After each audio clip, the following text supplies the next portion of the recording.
नमस्कार विद्यार्थी मित्रों, आज हम डिबेंचर के चैप्टर में दूसरा लेक्चर भरें। तो डिबेंचर में अगर पैसे अलग अलग किस्तों में मंगवाए जाए, यानी कि आवेदन के समय, आवंटन के समय और अंतिम मांग के समय, तो किस प्रकार रोजनामचा आएगी वो देखते हैं।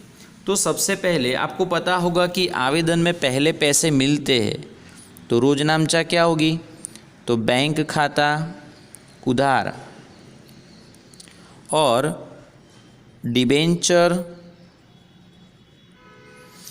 आवेदन खाते का जब पैसे मिले तब, अब जब उसका स्वीकार किया जाए तो ये जमा है वो उधार हो जाएगा। तो यहाँ लिखेंगे डिबेंचर आवेदन खाता उधार और डिबेंचर के प्रतिशत है 10, तो यहाँ लिखेंगे 10% के डिबेंचर खाते का।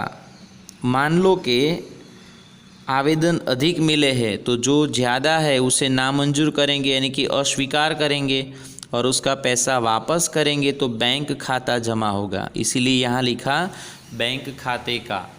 अब जब आवंटन के पैसे लेने हो तो यहाँ लिखेंगे डिबेंचर आवंटन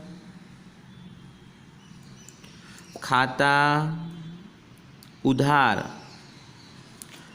और 10% के डिबेंचर खाते का। अब पैसे मिले तब बैंक खाता उधार हो जाएगा और जो ऊपर उधार है वो जमा करेंगे, बैंक खाता उधार और डिबेंचर आवंटन खाते का। ओके, और उसी प्रकार अंतिम मांग में जिस प्रकार डिबेंचर आवंटन में लिखा उसी प्रकार इसमें आएगा। तो यहाँ लिखेंगे 5वीं और 6ठी रोजनामचा। तो यहाँ लेना हुआ तो डिबेंचर अंतिम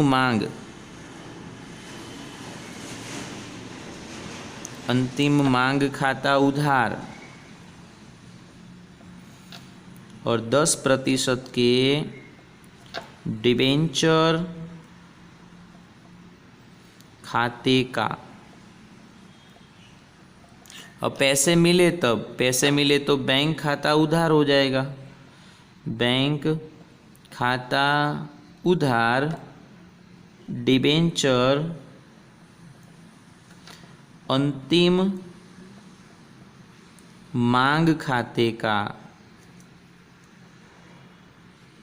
अंतिम मांग खाते का। तो इस प्रकार रोजनामचा आएगी।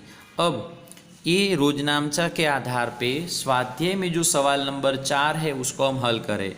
मित्रों, चौथे सवाल में आपको डिबेंचर की संख्या 12,000 दी गई है और कंपनी का नाम है सचिन मार्बल लिमिटेड। तो कंपनी का जो नाम है वो यहाँ हेडिंग लिखना है सचिन मार्बल लिमिटेड की प्रविष्टि या तो रोजनामचा। मित्रों, 12,000 कंपनी ने डिबेंचर निर्गमित किए हैं जिसका ब्याज है 10% और हमें आवेदन मिले हैं 15,000 के। तो इसका मतलब ये हुआ कि आवेदन 15,000 के मिले, हमने स्वीकार किया यानी कि निर्गमित किया है 12,000, तो अस्वीकृत हो गए 3,000, यानी कि 3,000 के जो पैसे हैं आवेदन के जो 30 रुपये मिले हैं वो दूसरी रोजनामचा में हम वापस करेंगे। तो अब यहाँ पे पहली रोजनामचा में उसकी मूल्य लिखे, तो बैंक खाता उधार डिबेंचर आवेदन खाते का। इसका मतलब ये हुआ कि यहाँ पे हमें 15,000 के आवेदन मिलते हैं तो 15,000 गुणे 30 करेंगे, तो 15,000 गुणे 30 करने से हमें मिलेंगे 4,50,000। तो यहाँ लिख दे 4,50,000। अब ये जो जमा है उसे हम उधार कर देंगे 4,50,000 और जो अस्वीकृत है 3,000 अस्वीकृत कर रहे, उस पे आवेदन के जो पैसे मिले वो हम वापस कर देंगे। तो यहाँ 90,000 जो है वो हम वापस करेंगे। तो 90,000 वापस करें तो बाकी बचेंगे 3,60,000। यहाँ आएगा 3,60,000। कैसे आया? 450 में से 90 गए तो 3,60,000। आगे आवंटन में कितने लेने हुए? तो 45 रुपये। अब देख सकते हो 45 रुपीज़, तो 45 रुपये है। तो यहाँ लिखेंगे अब कंपनी के पास सिर्फ 12,000 डिबेंचर ही है, क्योंकि 3,000 तो वापस कर दिए। जितने कंपनी ने निर्गमित किए उस पर ही पैसे मंगवाने हैं। तो 12,000 पे 45 रुपये के हिसाब से कितना होगा? तो होगा 5,40,000। तो यहाँ लिख दे 5,40,000, 5,40,000। पूरे के पूरे पैसे मिल गए हैं तो यहाँ पूरे पूरे आएंगे, यानी कि 5,40,000 और 5,40,000।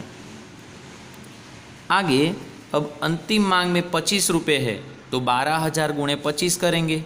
तो यहाँ लिख दे 12,000 गुणे 25। तो 12,000 गुणे 25 करने से हमें मिलेंगे 3 लाख। तो यहाँ लिख दे 3 लाख 3 लाख 3 लाख 3 लाख। यहाँ पे भी पूरी रकम मिल जाती, यानी कि 3 लाख 3 लाख।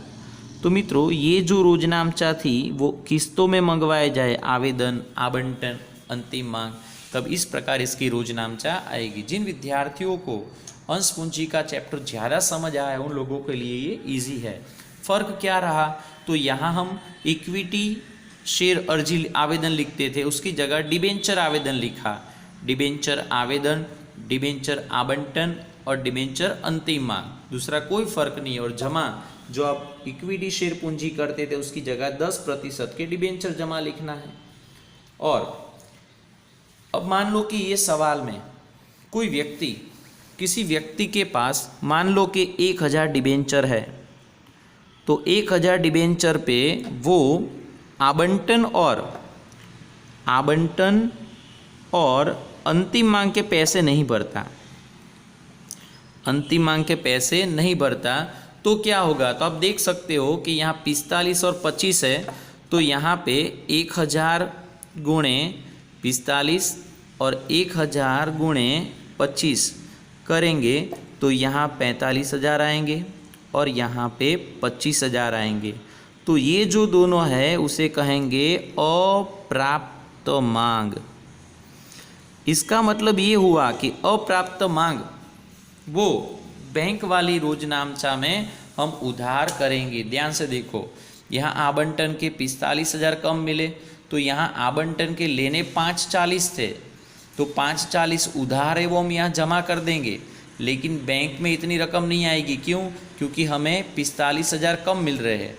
तो यहाँ लिखेंगे बैंक खाता उधार, अप्राप्त मांग खाता उधार, डिबेंचर आवंटन खाते का, यानी जमा 540 आएगा, यहाँ अप्राप्त मांग बीच में लिखेंगे 45,000 और 540 में से 45 जाए तो 495 आएगा, वो बैंक खाता लिखेंगे, यानी कि हमें 4,95,000 मिलेंगे।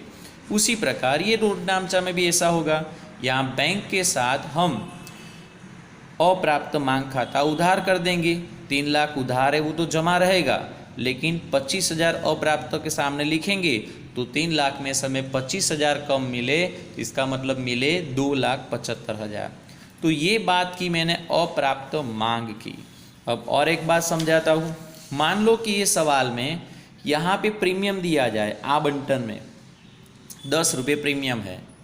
अगर प्रीमियम आवंटन में दिया जाए तो आपको याद रखना है कि जिस प्रकार अंश पूंजी के चैप्टर में प्रीमियम हम इक्विटी शेयर पूंजी के साथ जॉइंट जमा लिखते थे, उसी प्रकार यहाँ पे भी आवंटन की जो डिबेंचर वाली रोजनामचा है, यानी कि पहले उसमें हम प्रतिभूति प्रीमियम अनामत खाता जमा लिखेंगे। इसमें देखो यहाँ डिबेंचर लिखा हुआ है, तो इसके साथ हम यहाँ लिख देंगे प्रतिभूति प्रीमियम अनामत खाते का 12,000 गुणे 10 यानी 1,20,000, और यहाँ उतनी रकम बढ़ जाएगी। ओके, 45 की जगह 55 हो जाएगा। फिर से बोलूँ, अगर आवंटन के समय प्रीमियम है तो उसकी ये दोनों की रोजनामचा में डिबेंचर वाली रोजनामचा पहली है, तो यहाँ लिखेंगे प्रतिभूति प्रीमियम अनामत खाते का। मान लो कि आवेदन में प्रीमियम है तो आवेदन में सेकंड में डिबेंचर आता है, तो यहाँ लिखेंगे प्रतिभूति प्रीमियम अनामत खाते का। अगर अंतिम मांग में है तो यहाँ ज्वाइन कर देंगे प्रतिभूति प्रीमियम अनामत खाते का। तो ये मैंने बात की प्रतिभूति प्रीमियम अनामत खाते की। तो इसके जैसा सवाल स्वाध्याय में 5वां सवाल है, तो 5वां सवाल जो भी है वो आपको अपने आप हल करना है। तो मित्रों, आपको ये वीडियो अगर पसंद आया है तो लाइक कीजिए और शेयर कीजिए। धन्यवाद।